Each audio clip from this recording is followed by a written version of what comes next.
It's your boy Radiant and I'm back. I've been wanting to do a video like this for quite a while. Unfortunately, I've been having a bit of difficulties. I actually didn't even have access to my computer for a good long while, but I figured this would be an easy-ish video to make, so here I am.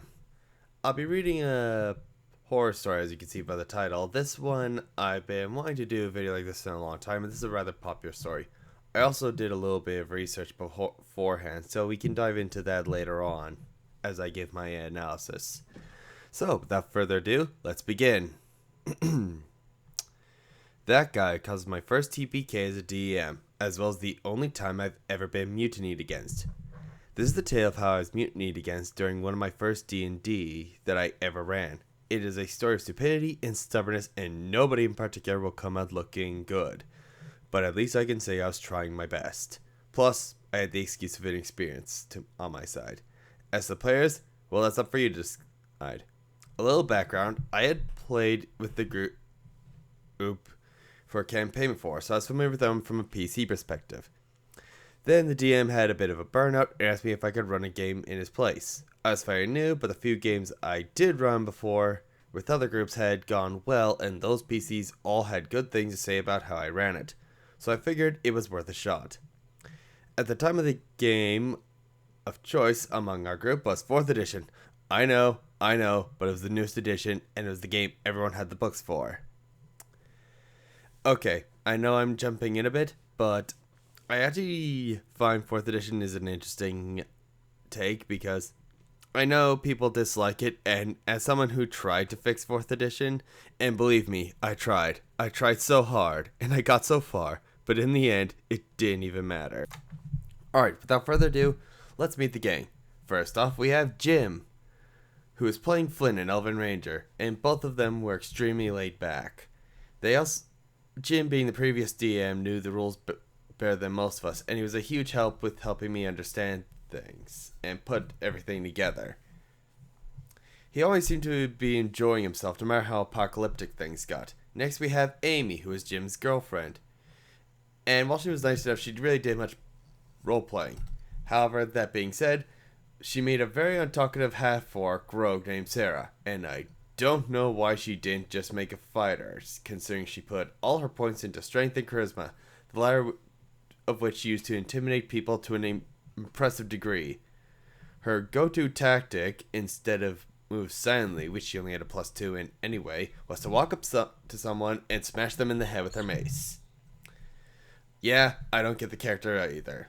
There's also Katie, who is a quiet punk type, who seemed a little too cool for the rest of us nerds. If anyone remembers the Spoonie experiment, I do not remember that.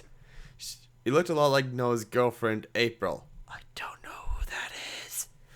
In any case, she was playing a gnome wizard named Nyx. The rest isn't too important, as her presence is less substantial than her absence, which will become clear later.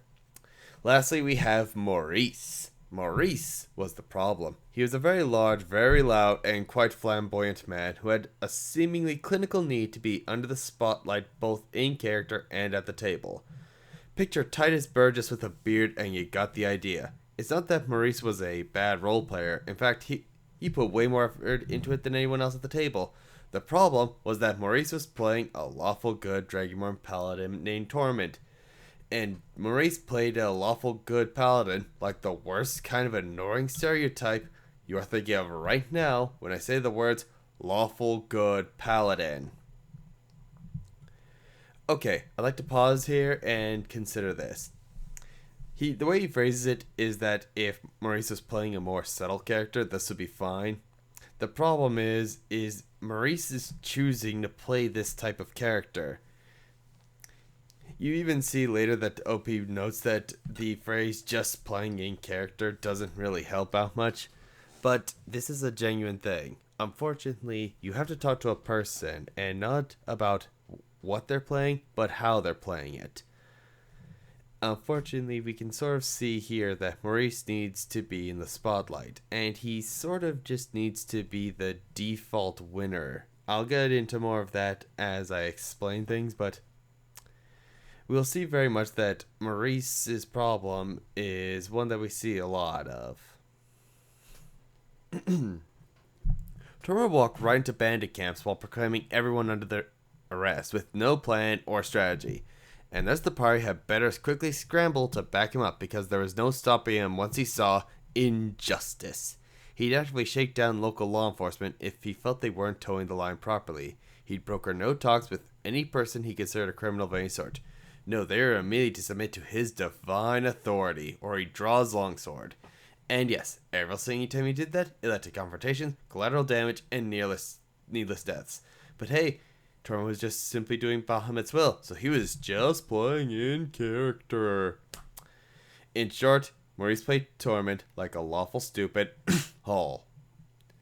Now we have our cast of characters, we can begin. Strap yourself in, this might become somewhat of a rant. The setup was painfully standard. Four entering strangers just happened to meet in a town besieged by problems. I even had them meet in a tavern. Ugh, that's so embarrassing to admit. Personally, I like the tavern setup.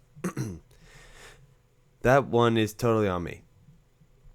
Anyway, the town was in center of a farming community that had recently experienced a significant increase in the number of raids by orcs. The local guards were at a loss to explain it. What was happening behind the scene was there was an orc war boss who had beaten all the other clans in the arena into submission by killing any who threatened his power, which he had done easy since he was the biggest and the baddest.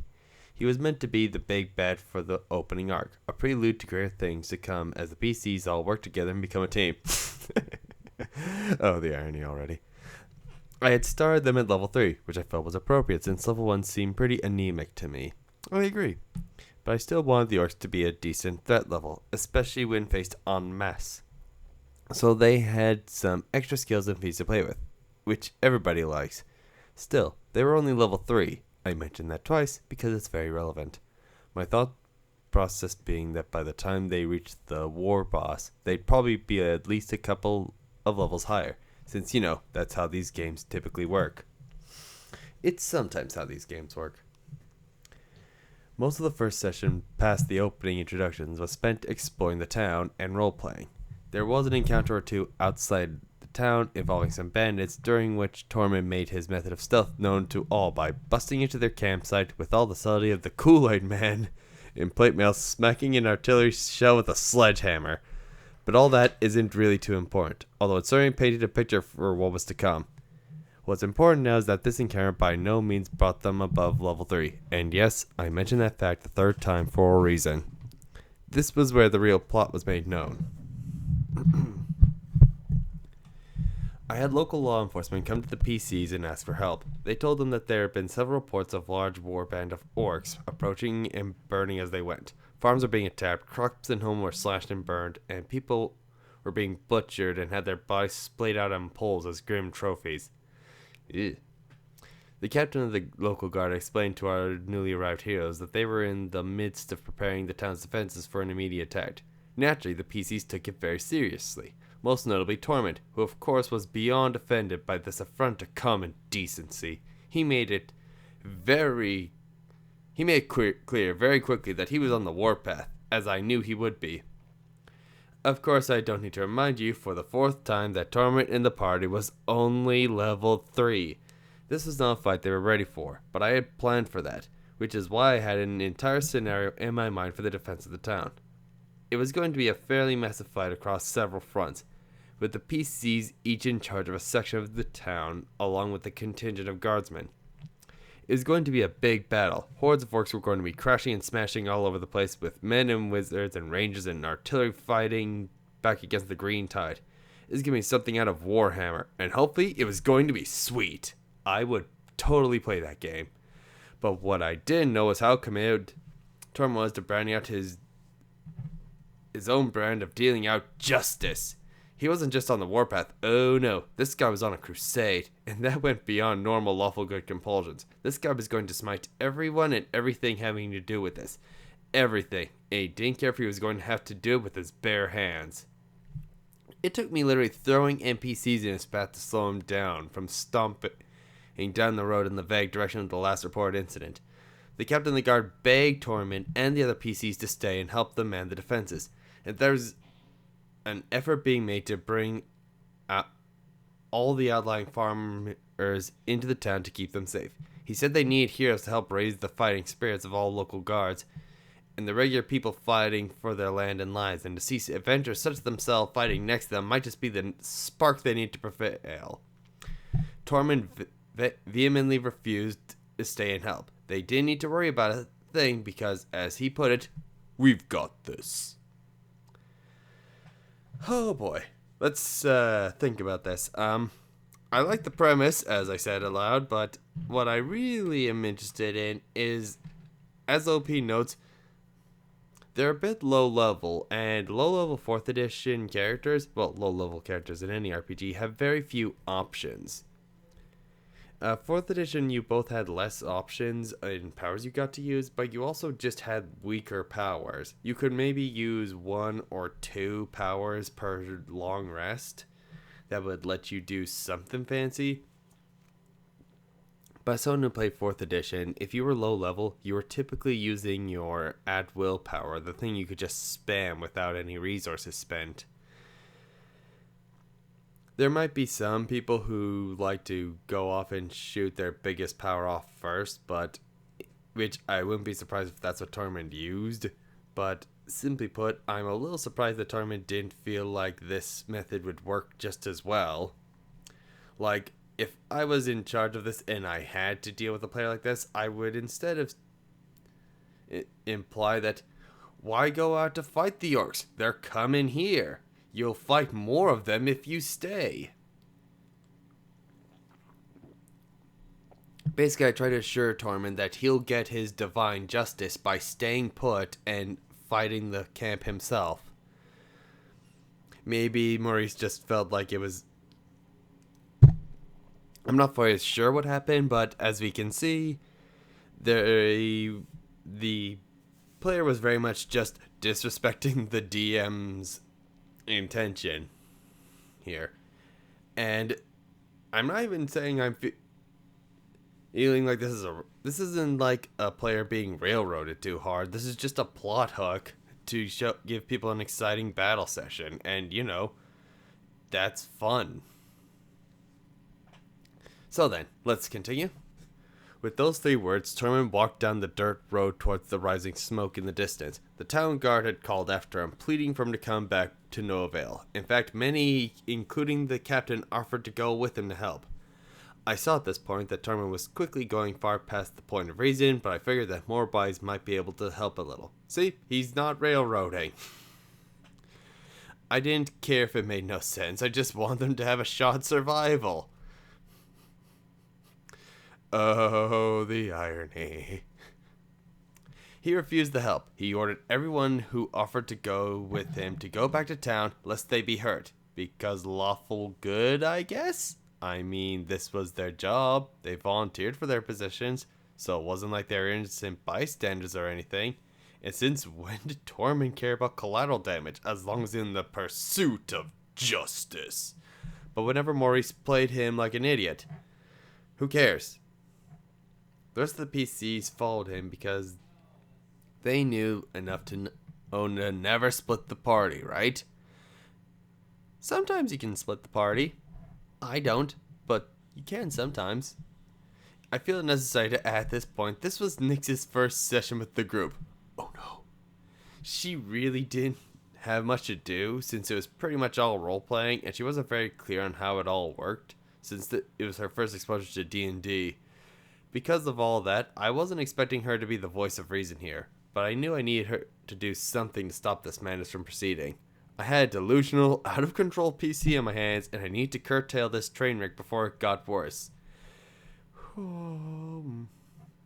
As they walked down the dirt road, I described a rising plume of smoke in the distance, dark and angry, rising slowly as if laden with the bodies of the dead and burned. Flynn took the initiative to climb a nearby hill and took a look with his elvish eyes. And what did they see, Ranger?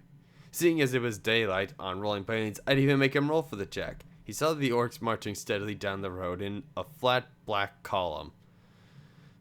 They were a few miles away. There was at least 50 of them. This, had to knock some sense into the PCs. Flynn ran down and told them as much. Hey guys, there's a lot coming. Like 50. A lot. Tormund nods as if deep in thought. Good. Guess that means we'll have a decent fight. He continued marching down the road. I sighed internally. As would I. But it's very much out loud. I had to say something. Now I need to make it clear right here. I am not out to destroy my players. I'm really not. I want them to win. Otherwise, what's the point? That being said, I'm not going to hand them victory on a silver platter. If they make stupid decisions, they are going to suffer the consequences of those actions, at least within reason. Like I said, I'm not looking to smash them. We're all here to have a good time. But as a DM, I'm here to tell a story, and if in my story there are moments where the entire thing is about to go up in flames because of PC stupidity, stubbornness, or ignorance, well then I feel that it's my duty to say something, as much as I don't want to interject in that way. But this was one of those times. Guys, I said, I'm talking to you as me right now, not as the DM, as me. Real talk. What you're doing is a bad idea. Seriously, a really bad idea. Well, what do you think we should do? Asked Sarah. We're not going to let those orcs burn everything down, right? Of course not, I assured. But there's no ways to go about it. The captain of the guard told you several times, pleaded with you in fact, that the presence of your city walls would be of great help. That's true, Flynn said with a smirk. He seemed to be agreeing with me, but he didn't seem to care enough to defend his position one way or another. Then Stormman stared daggers at me and opened his mouth.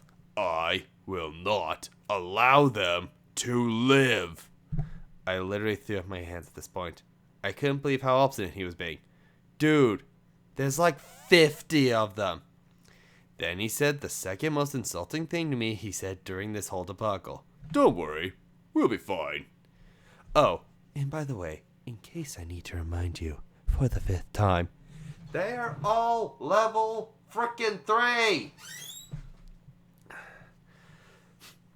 I'm pausing here because, as much as I'm enjoying the story here, 4th edition has an interesting thing with level scaling.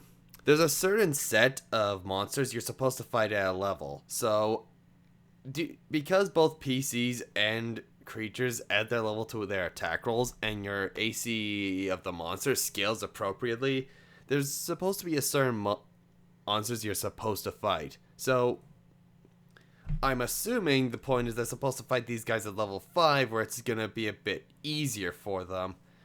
I believe a wizard at this point would be very well equipped to deal with a mass horde of orcs, assuming they're all minions. Tormund's role as a paladin is basically a tank. He's supposed to control the battlefield, he's supposed to mark targets, and he's supposed to draw in enemy fire while the squishier glass cannons make short work of the minions and blast the boss into oblivion. So the problem here is, imagine, if you will, you're playing an online game like an MMO, and your tank is pulling all the enemies at once when you all agree to focus fire on one guy. And then the tank gets mad that no one's healing him for taking 3 enemies at once. To circle back to the level concept, here the problem is I'm not assuming that the EM is going to throw like a level 20 orc at them, but the simple truth is that the numbers are clear, that there's just too many monsters for them to take out. Honestly, I assume this column of orcs is normally supposed to be what you were fighting during the siege battle, which again, I would play a game like that where I'm just defending walls and massing the troops' morale. But as it is, we'll see how much Tormund just digs his own grave here. Let's resume. Like I said, I'm not out to crush my PCs. I believe you. But sometimes they just have it coming. They only have themselves to blame. Let nobody say that I am a DM who will allow disrespect of that nature to go unchallenged. Let's call his behavior for what it was. Disrespectful. He called down the thunder, and he was going to get a little lightning. And as the carol may seem, it got worse. way worse. Session 3. I won't lie, I was quite angry with the way everything had gone down, but after cooling off a bit, I reasoned that a tough but winnable combat might be enough to make our stubborn paladin realize that he was in over his head. Maybe he finally realized that being pig-headed battering ram with a superiority complex wasn't in the party's best interest. Sorry, again. Obviously I know with foresight what's going to happen, but as everyone agrees, if he just barely wins by the skin of his teeth, he might just take that as validation. There's a certain type of player out there that just wants to fight the game because they basically are treating this like it's Skyrim. And Tormund is very much a Skyrim D&D player. He doesn't really care about tactics. He just wants to go in there, smack a bunch of enemies with his weapons, and then as soon as things go bad, he's the kind of player to pause the game and pop all of his potions at once. Which, reminder, 4th and 5th edition don't let you do because that's literally the easiest way to cheese the game. Alright. I arrived at the session in books in hand and got ready to get rolling. I did notice, however, something amiss. Katie was not there. I was usually the last to roll in because of my job, so for me to beat someone there was unusual. I had not heard anything, so I was confused. Where's Katie? I asked. Oh, she couldn't make it tonight, Jim said. Looks like you'll have to run Nyx. I don't have her sheet, I said. Well, I'll guess we'll just have to go on without her. I was at a loss of what to do. I didn't want to push the game back to next week, especially since the rest of us were already there. But I had bounced the encounter for the full party, and I had never had to adjust a fight on the fly before. Looking back, I would say that I should have just winged it and ran Nyx in the back and had to throw some level appropriate spells. But at the time, I really didn't seem like an option. I truly did not know how wizards worked at that point. At least not enough to run them in combat, and wasting time doing a crash course before the game even started was not something I wanted to do. I left it to the PCs to choose, and they decided that Nyx would have the dreaded blue thumb disease that day, and it was a not good start to the encounter. I leveled the players once more. As we sat down to begin, I had to give them one last chance to do something. Anything different. Guys, I said to them, I'm not going to lie. This fight could get really bad. And you're going in a man down. You've no spellcaster among you. No area control. Are you sure you want to continue forward down that road? I know I don't even have to tell you what Tormund said. Okay, so, let's establish this. The party knows they're walking into an ambush. Well, they know they're walking into an enemy that could easily outnumber them. They also now know that they don't have the ability to mass damage. And, simply put, it's not unreasonable to think, because 4th edition very much relies on multiple players who do their role. Considering how we have someone who's playing a fighter and a rogue. We have a rogue that isn't using their sneak attack, a ranger that... Well, the ranger is probably the best striker in the team. The tank is going to... doesn't have the tactics to mark or stay in the group. I don't know if they have a cleric or not in this table. Because I know 5th edition paladins have lay on hands, but the point of 4th edition, you usually need a bard or a warlord or most likely a cleric to do your support role for you. So the party's already a bit unbalanced for what 4th edition intends you to have. So going down without a person whose main ability is to either cause several masses to either lock them in the board or just hurt a lot of them is a serious problem. If they wanted to get out of this fight, the ranger and the rogue would really have to pull their weight on taking out the important targets. And reminder, according to them, the rogue played more like a fighter who just whacked people with their mace, which means they probably weren't dealing their sneak attack damage all that much. And again, we aren't fully sure of how capable Tormund is, but, well, we'll see how badly this fight goes. They came across a series of rocky outcroppings which rose up on either side of the road, forming a little valley. Peeking out from behind the barrel was a nervous-looking goblin holding a torch. For those who played Warcraft in the day, yeah, that is exactly where this is going. Alright. The party sees the situation in front of them and pauses briefly to think what to do. Flynn says to Tormund and Sarah, "Well, this is clearly a trap." The others nod, and for the briefest moment, I can feel like I can see some creative gears turning in their heads. Perhaps they might come up with a way around. I draw my sword and walk right up to him. Demand he stand down and reveal the location of the rest of his foul kindred. Tormund boldly cries, placing his manager right in front of the goblin. Well, let nobody say I didn't give them a chance. You gave them several chances, friend. Shaking my head and letting out an exasperated sigh, I move Tormund's miniature 10 feet back from the barrel and tiredly say, "You get to about here," loudly proclaiming your challenge, when the goblin lets out a terrified yelp and jams the torch into the top of the barrel. This ignites the gunpowder inside and causes a large explosion which liquefies him and sends you flying 10 feet back. You are now prone and roll and take, roll dice, 13 points of damage. Everybody, roll for initiative. From the other side of this newly formed crater, out come a monster storm and about 3 orcs, 4 goblins, and a goblin shaman. It may have been a plus or minus, or 1 or 2. It was a long time ago. The important thing was that it was not nearly as many enemies as it should have been, or should have given the narrative situation. But it was more about the tricks I had up my sleeves involving that shaman. Honestly, that's a pretty good idea.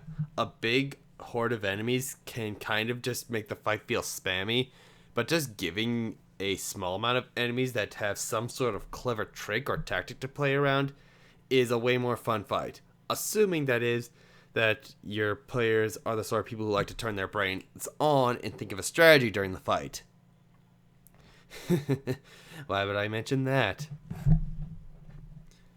Flynn won the initiative and hopped up on top of one of the rocky outcroppings. He took a shot and might have killed an orc or killed a goblin, but the next in line was the shaman, and his very first action was one of his spells. He casted blindness on Flynn. Oh no. Which made sense since he was the only ranged combat guy and nailed him.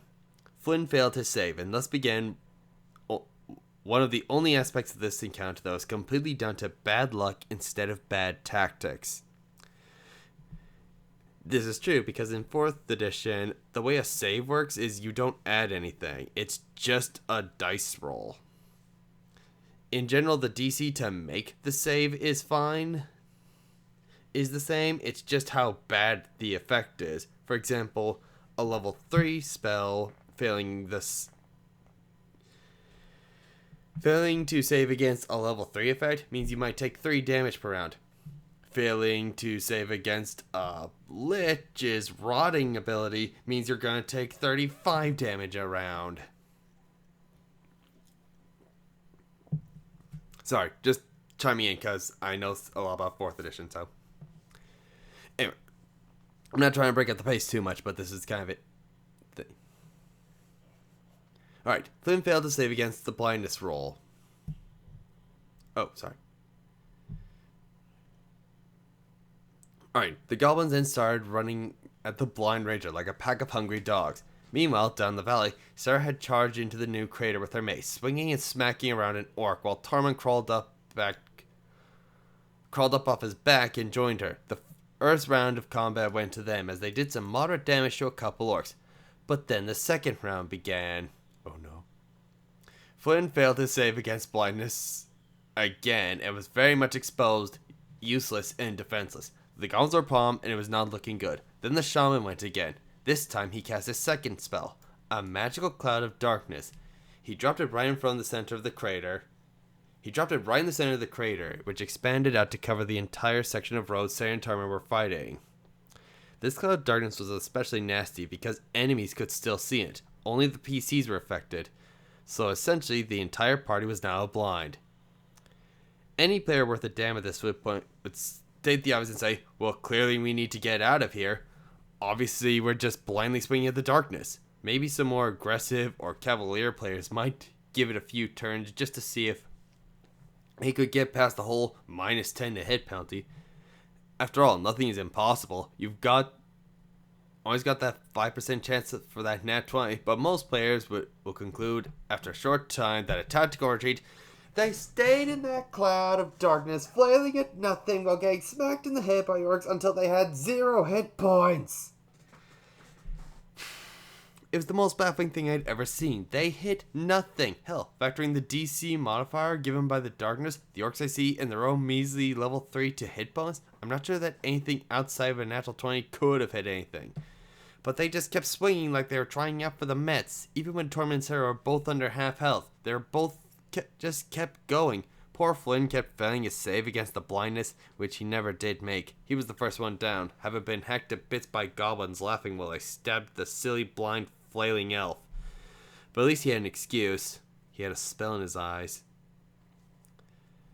I remind you all, and in fact I did remind Maurice and Amy, that the only reason they couldn't see was because they were in this magical cloud. All they had to do was leave the cloud and they would be fine. But apparently this was not an option. Apparently leaving the cloud for some silly factor like sight was against Torment's personal code of morals or ethics or some other stupid reason.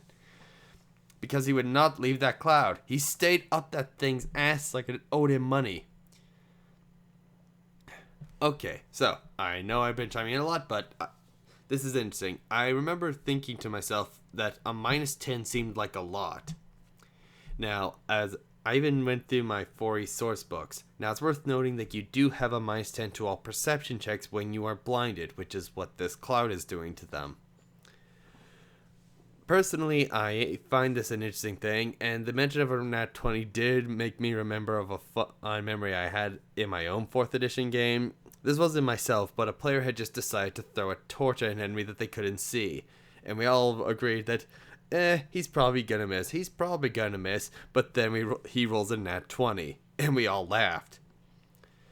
Of course, we didn't expect to automatically win the fight just because we got a nat 20. That's not how that works. A critical hit is good because it's almost like getting extra damage, but you wouldn't rely on a crit to win you a fight, especially not in 4th edition where enemies are extra bullet spongy. Excuse me.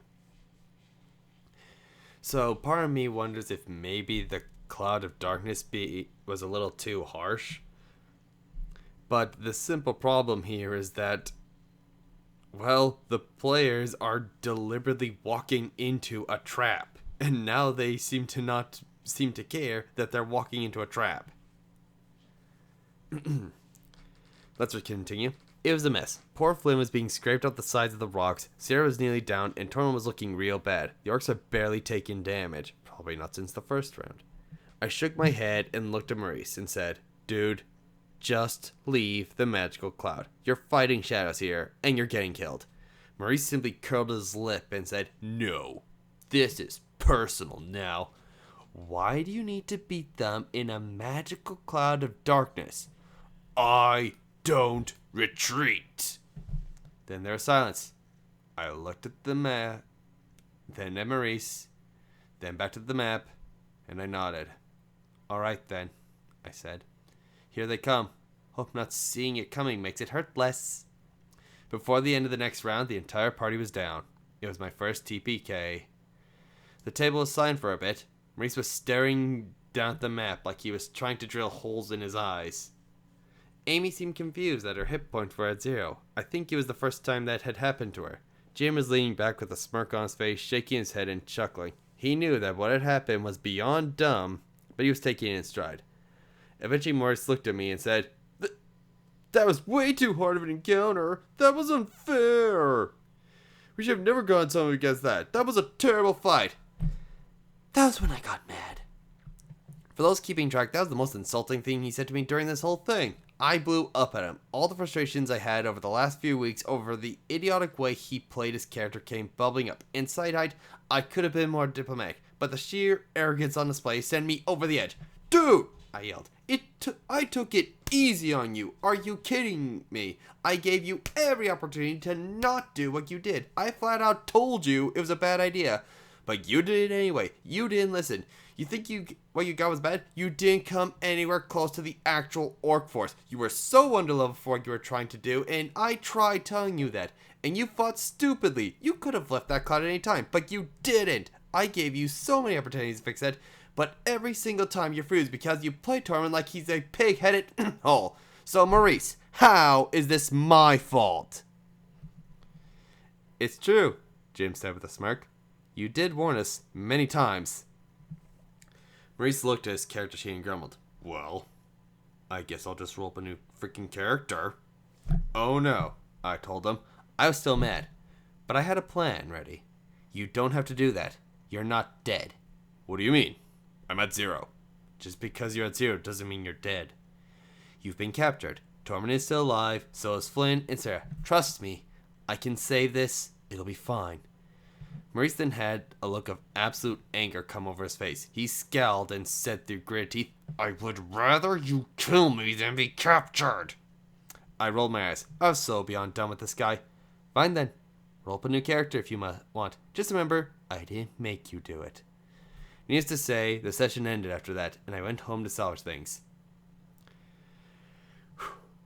Okay, before we dive into the aftermath, I guess let's look into it. Yeah, I would probably lose my temper if a person questioned my ability to run a fight when the DMs were being dumb, and I've had players be dumb before. I went so far to actually just nerf a fight because they weren't going to win it normally. They were I was running a game where a bunch of players were in a room where there were wraiths in the room. The whole point was that you're supposed to realize that the fight sucks. You can't beat these things, so you run out of the room and then notice that the things aren't following you. And I did everything I could to make this not terrible. For example, there was a necromancer who boasted that he can't have his hit points reduced, so I had him play, ironically, the tank. I don't know if that's actually even how necromancers work, because I never looked into it. But since I wasn't trying to force a TPK, I just went along with it.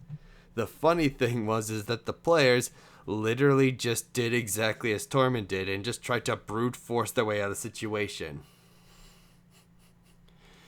I was partially annoyed because at one point a player said, well, this sucks. I'm like, yeah, it's almost like you weren't supposed to charge into a fight like this. It can be annoying when you sometimes try and make what you think is a clever puzzle, but the PCs involved just are in the state of just turn your brain off and hit the thing. Sometimes it can get very frustrating, and sometimes a lack of communication. In this case, I'm going to say that this isn't OP's fault. Maurice is the one at fault here, because I feel like it would have been more fair if he explained that he was just wanted to play a simple game where he just got to hang out, have some fun, and maybe just play the fantasy equivalent of Skyrim. While the DM was playing 4E the way 4E was kind of intended or best at, where it's a more tactical war game. Clearly, Maurice doesn't have a mind for logistics, considering how... Sorry, I'll get more into some of this after. Alright, I spent the next week coming up with a plan that I actually ended up really liking. I reasoned that the orcs would capture them and take them back to their main camp, which would be lightly guarded since most of the best warriors were out raiding and attacking the town. This seemed like a great opportunity to give Nick something to do, since she hadn't been in the battle. Perhaps our little gnome wizard could use her spells to rescue the others in a creative way which would give Katie a cool introduction to D&D. Make her feel important and give her character a chance to connect with others, and hopefully Tormund might take a lesson in humility from this, as his stubborn ways led to the town being less defended as it should have been. Character development, what a concept. This is going to be great. Despite just this couple of sessions, I was looking forward to getting the campaign going down an interesting path. I arrived at the next session with a hand-dropped map of the orc encampment and excited to begin. When I arrived and I was told that they had all decided I was no longer going to be running the game. Jim was going to take over and we were going to start a new game. I was welcome to roll up a new character and play with them, but I was no longer going to be the DM, and I'd been given no warning, and there had been no discussion. Oh, that sucks. I won't lie, my feelings were very hurt by this. Yeah. They still are, if I'm being honest.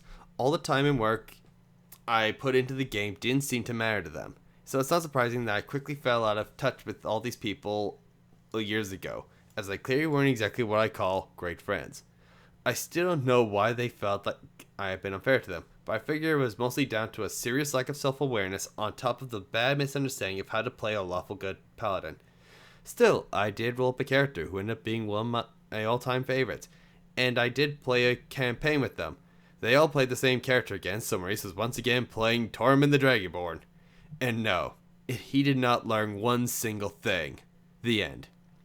TLDR, Lawful stupid PC gets a low-level party on the warpath towards a horde of orcs, and party literally runs around blind until they die.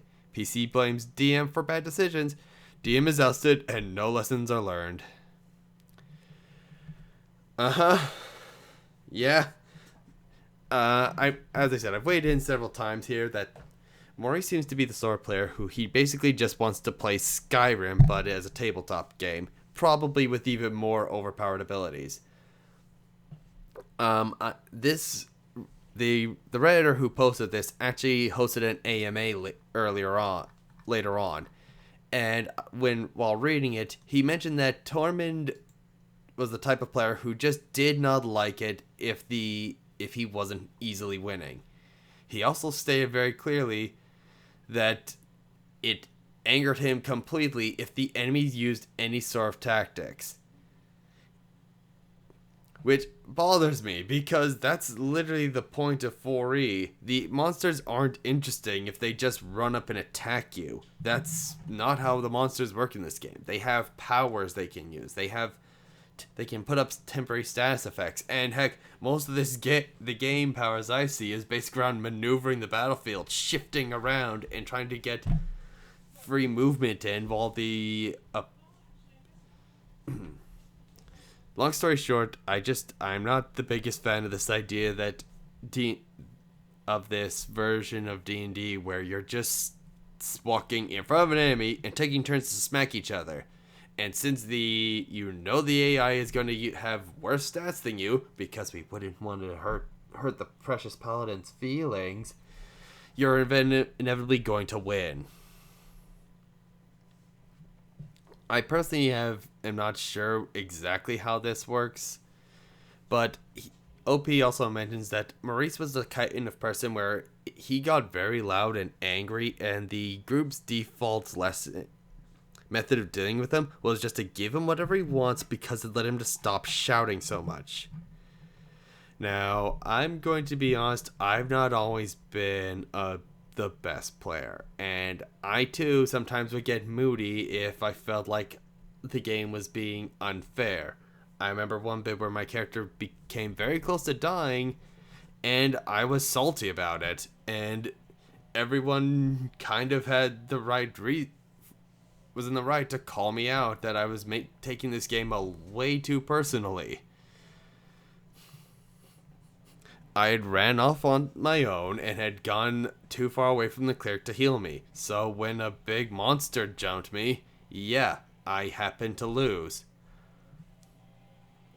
I could elaborate more on that situation, but the simple truth is you have to remember that D&D is a very complicated game, in a sense, where it's a lot about social interactions. Sometimes you have to understand what kind of play group you're in and who you're playing with.